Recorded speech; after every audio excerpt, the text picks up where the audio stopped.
श्री स्वामी समर्थ स्वामी विचार या चॅनलमध्ये सर्वांचे मनापासून स्वागत। गणेश चतुर्थीनंतर महाराष्ट्रात एक खास पारंपरिक उत्सव साजरा केला जातो, तो म्हणजे गौरी पूजन। या दिवशी घरोघरी दोन सुंदर मूर्ती आणल्या जातात, ज्येष्ठा गौरी व कनिष्ठा गौरी।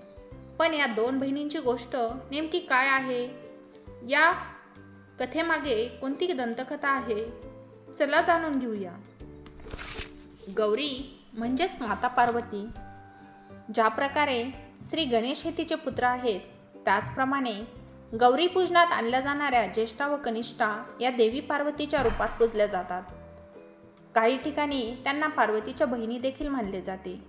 ही दोन रूपं म्हणजेच स्त्रीत्व, सौंदर्य, समृद्धी आणि मातृत्वाचं प्रतीक आहे। तर याच्या मागे काही दंतकथा आहेत। तर एका पुराणकथेनुसार पार्वती देवीला दोन बहिणी होत्या, ज्येष्ठा व कनिष्ठा। ज्येष्ठा ही अधिक थोर, कर्तबगार पण थोडीशी कठोर स्वभावाची होती। कनिष्ठा ही प्रेमळ, कोमल आणि सुंदर होती। एका वेळेस पार्वतीने आपल्या बहिणींना आपल्या मुलगा गणेशाच्या घरी आमंत्रित केलं। त्यांनी प्रेमाने स्वीकारलं आणि गणपतीच्या घरी आल्या। गणपतीनेही त्यांचं प्रेमाने स्वागत केलं। म्हणतात की यावेळी त्यांनी आपल्या भावाच्या घरी 3 दिवस मुक्काम केला।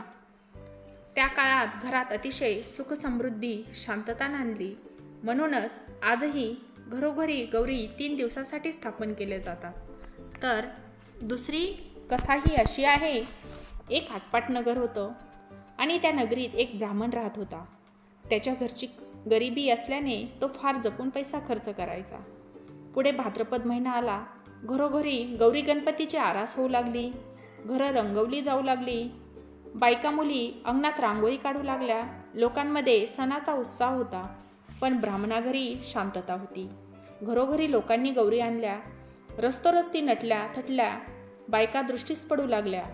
मुली गौरीची गाणी म्हणत होत्या, देवळात घंटा निनादू लागल्या। हे त्या ब्राह्मणाच्या मुलांनी पाहिलं। मुलं घरी धावत आली व म्हणाली, आई आई आपल्या घरी गौरी आण।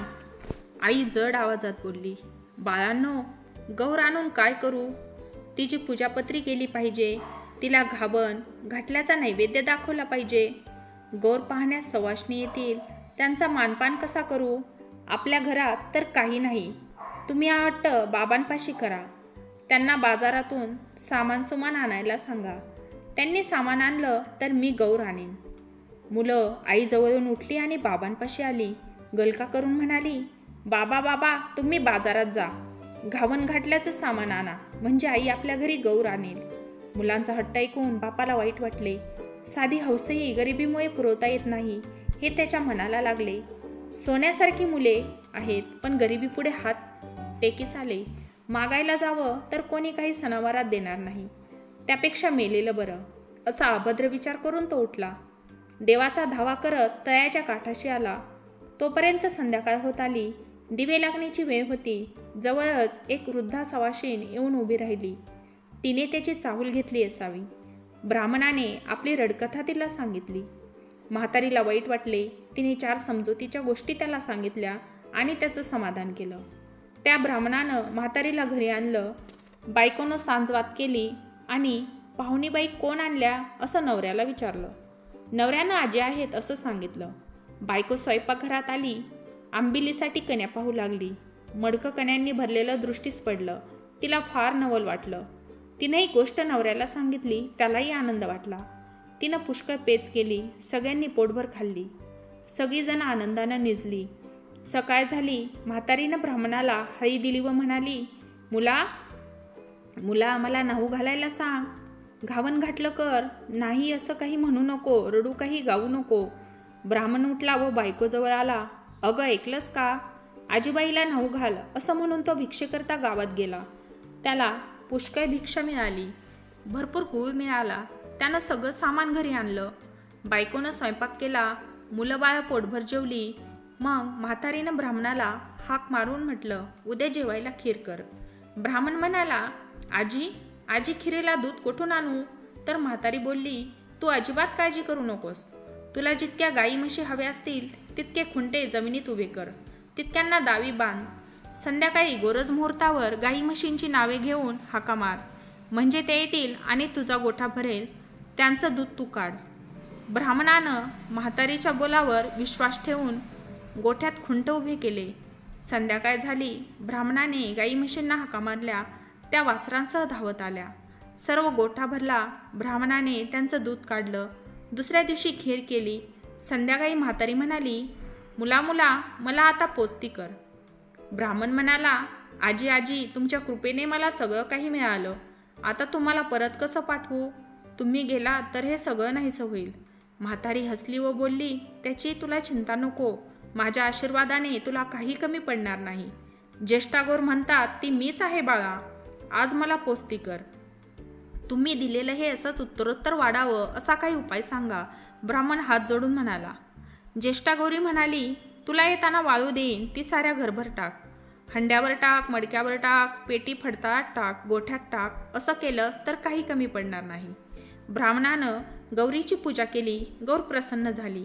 तिने आपलं व्रत सांगितलं. भादव्याच्या महिन्यात तळ्याच्या काठी जावे. 2 खडे घरी आणावेत. ऊन पाण्याने ते धुवावेत. त्यांना ज्येष्ठागौर व कनिष्ठागौर म्हणून त्यांची स्थापना करावी.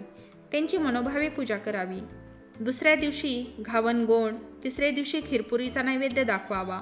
सवाष्णीची ओटी भरावी, तिला जेवू घालावं. संध्याकाळी हळद कुंकू वाहून बोलवण करावी. त्यामुळे अक्षय संपत्ती व सुख मिळेल. देवाच्या दारी, गाईच्या गोठी, पिंपळाच्या पारी, देवता येरझाऱ्या करी, अशी ही 60 उत्तराची 5 उत्तरे सुफल संपूर्ण अशी ही ज्येष्ठागौरीची कहाणी प्रसिद्ध आहे.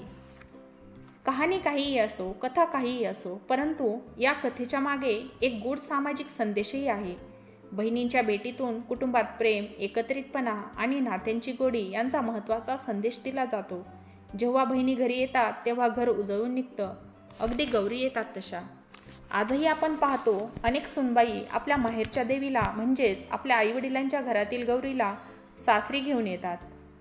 गौरी पूजनात दोन्ही देवींना खास साज शृंगार केला जातो. साडी, हार, कुंडल, बांगड्या, कुंकवाचा टिका, अगदी सासर माहेरच्या साऱ्या वस्तू त्यांना अर्पण केल्या जातात. नैवेद्य म्हणून पुरणपोळी, पंचपक्वान्न, लाडू यांचा समावेश असतो. असं म्हणतात की ज्या घरी गौरी समाधानाने जातात तिथे वर्षभर भरभराट व शांतता नांदते.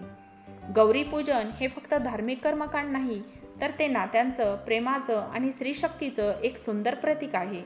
ज्येष्ठा व कनिष्ठा गौरीच्या रूपात आपल्याला समजतं घरातल्या स्त्रियांचं स्थान, त्यांचं महत्त्व आणि प्रेम. या सगळ्याचा गौरव आपणही या गौरी पूजनात फक्त देवता म्हणून नाही, तर ते आपल्या घरातील लक्ष्मी समजून त्यांचं स्वागत करूया. तर अशी ही ज्येष्ठा आणि कनिष्ठा गौरीची कहाणी तुम्हाला कशी वाटली? आवडली असेल तर या चॅनलला लाईक, शेअर आणि सबस्क्राईब करा. तसेच तुमच्याही घरी गौरीचे आगमन कशा पद्धतीने होते हे कमेंट करून नक्की कळवा. धन्यवाद.